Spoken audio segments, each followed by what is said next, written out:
Welcome back to Everyday Diesel. MEGACAB is in the shop today because we got 3 things that we need to address on this thing. We have to fix 2 things that I shouldn't have to fix but need fixed. And then we got a little part to add to for under the hood. So we came back from Bowling Green, the race in Bowling Green, Kentucky, Beach Bend Raceway Park. On the drive home, we noticed, might have heard some hissing from like the glove compartment area. Didn't really think anything of it. The truck was fine.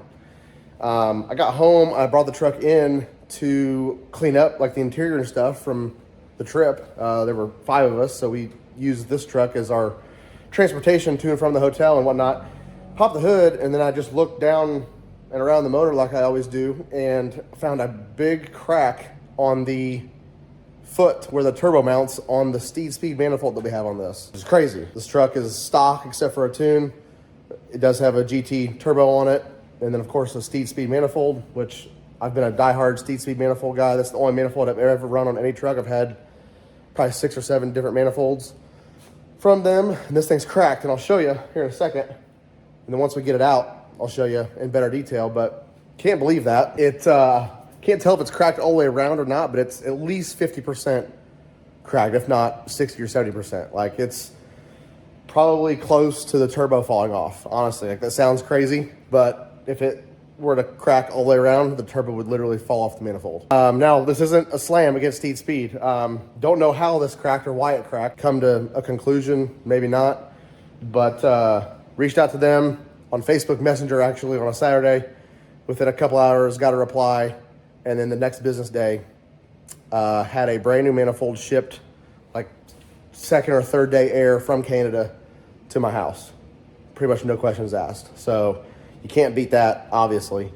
It's a bummer. Like, I don't want to have to do a freaking manifold swap today, or at all. So as you can see, got the new manifold here, just as they always come. I can kind of show you here. So right around this weld. And of course I'll show you, like I said, but that's where it's cracked on the other manifold. From what I can see with a mirror, it starts back here and comes all the way around and goes all the way around this side. So I think it's still holding on the back. So I'm kind of eager to see what it looks like. Take you over here and get some light. Okay, so I'm gonna zoom in here a little bit. There you can see it. Pretty well good and cracked. You see where a little bit of exhaust has been leaking out right there. We also have this D&J valve cover. Seems like half the people that have these powder coated have problems with the breather leaking. The thickness of the powder coat on top, because of course you have to take these apart to get them powder coated. So whoever powder coats them has to take that breather apart from the, from underneath. Some interference somewhere, and I'll explain it better once I take it off and take it apart and show you. But basically there's a piece in there that we need to grind down in order to get it to stop leaking. But you can't really see it obviously right here, but I got oil pouring out of the back of the breather and all down the back of my motor. So yeah, we're gonna fix those 2 things. And then we have a hood mirror. Fass Motorsports has a hood mirror out for these trucks. They're just some quick points real quick. They're $100 cheaper than everybody else. From what I can tell, they mount pretty well. We'll get to that. So I'm gonna show you how to install it.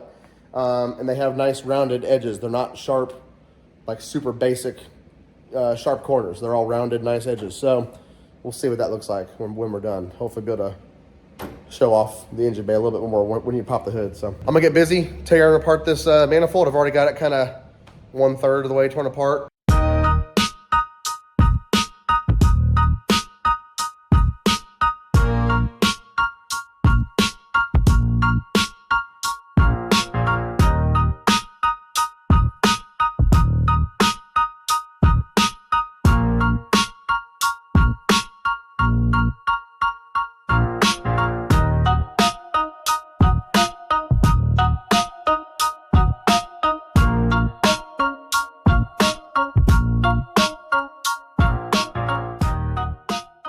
Okay, got the new manifold already sat in there. I'm using fleece manifold studs and nuts, which is nice for doing this. So I just took all the studs out. I was able to just lift the old manifold right up out of there and drop the new one right in. Using a ratchet strap and a jack stand on the downpipe. And it pretty much held the turbo in exactly where it needs to be. Like, I just dropped that manifold right down on that turbo. Which the downpipe and the intercooler pipe and stuff was holding it, but it's still a pretty heavy turbo, so it was definitely moving around in there. But all right, and give people a better look at this crack here.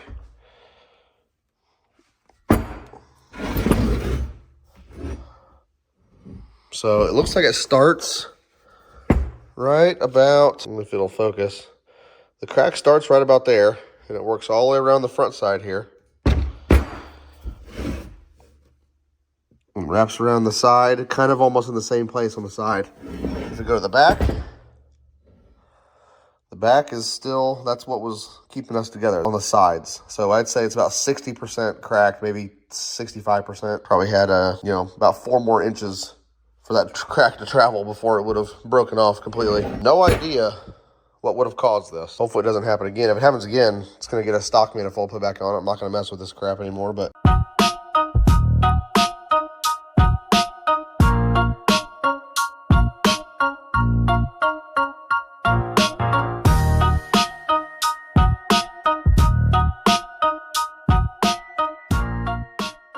Okay, got the new manifold all installed, tightened down.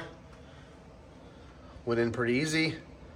Again, it's nice to have a nice set of studs like the fleece ones. Got the valve cover off so we can address that. So basically, yeah, so it's just been leaking. It pours out from around here, mostly around the back side, and just drains out the back and all down the back side of the motor. So I've already wiped this a little bit, but basically you can you can kind of see how oily it is. Oil you can see around there. So I'm gonna take this apart and dive into this a little bit further.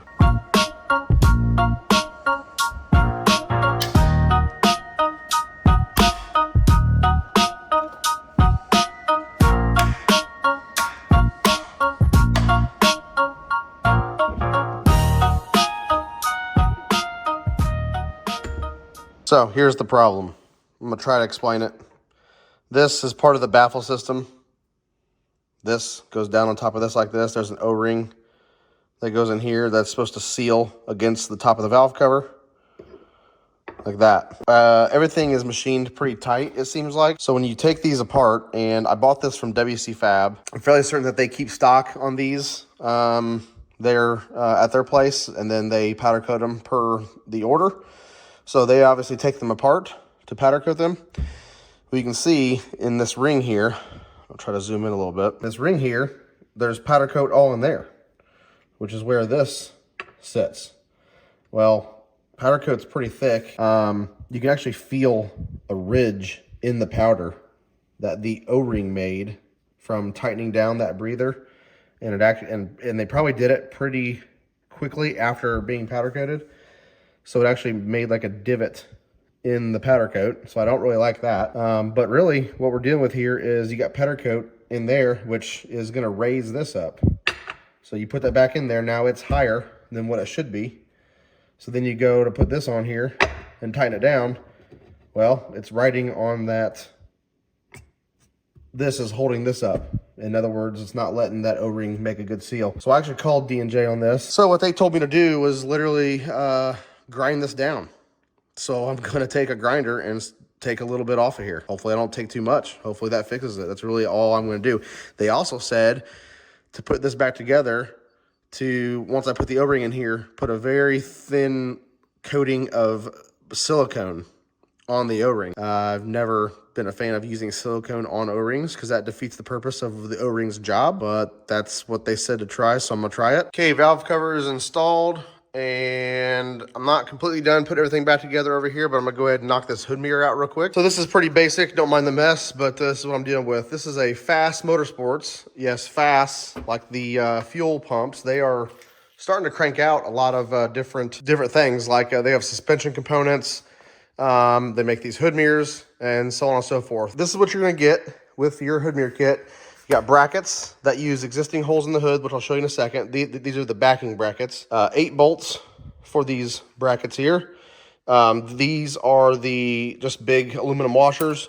There's only 4 mounting holes on this deal. So basically, let me show you real quick. Turn this light on. You got this spot right here, that spot right there, and then the corresponding spots over there. These basically go right there. So we're gonna attach those skinny brackets onto here with 1 bolt, fish this up in that hole, and then attach the second bolt. And you can see they're recessed style deals, which is nice. And that gives you this mounting point, which you use this middle bolt hole here to actually mount the mirror.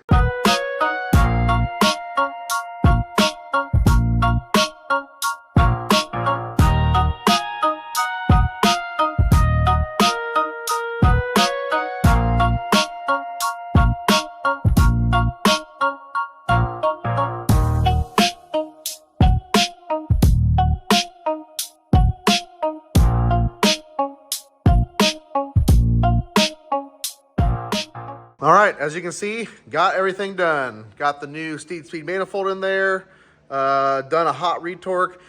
If you use fleece manifold studs, they tend to back off a little bit or loosen up a little bit after getting hot. So those are all good. That actually was a lot easier than I expected it to be.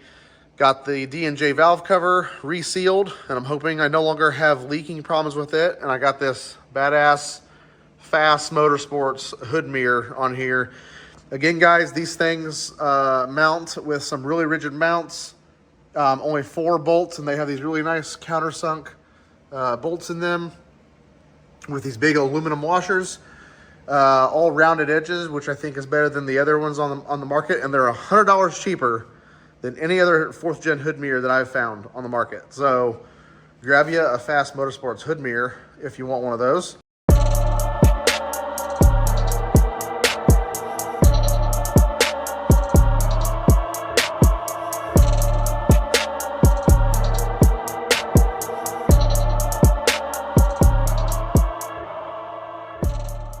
That's gonna wrap this video up. Thank you for watching this one.